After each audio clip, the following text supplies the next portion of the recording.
Sign 90 की जो value होती है वो होती है 1 और cos 90 की वैल्यू क्या होती है 0।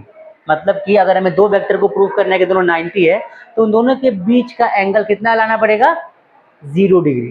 तो ऑटोमेटिक प्रूव हो जाएगा दोनों वेक्टर कितने एंगल पे है 90 के एंगल पे है। अब हम यहाँ पे वेक्टर का कॉन्सेप्ट लगाएंगे।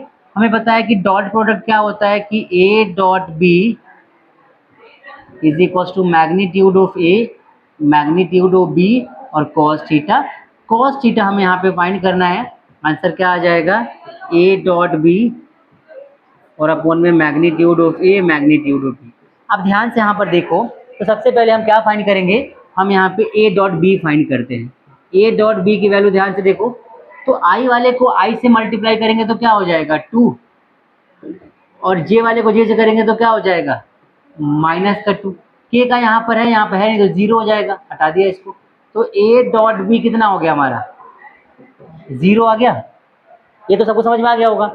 अब जब हमारे पास a डॉट b 0 आ गया इसका मतलब ये हो गया कि यहाँ पे 0 अपॉन में कुछ भी आ जाए is equal to cos theta. अब मैं मान लो इसकी कुछ वैल्यू आएगी मे बी रूट में समथिंग आएगी तो वो वैल्यू भी 0 ही मान लो। 0 नहीं मानेंगे मतलब जो भी वैल्यू आएगी पूरा करके आखिर में 0 ही आएगा ना भाई। जो भी वैल्यू नीचे आएगी 0 में समथिंग 0 ही होगा। तो मान लेते हैं 0 इज इक्वल टू क्या हो गया cos थीटा। मतलब कि अब इसको ऐसे लिख सकते हैं क्या कि cos 90 degree is equal to cos theta. cos से cos को काट दो, थीटा कितना आ गया हमारा theta is equal to 90 degree.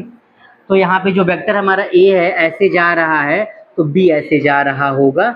ये मान लो a वेक्टर है और ये क्या है b वेक्टर। एंगल कितना होगा दोनों के बीच का 90 डिग्री। आई बात समझ में।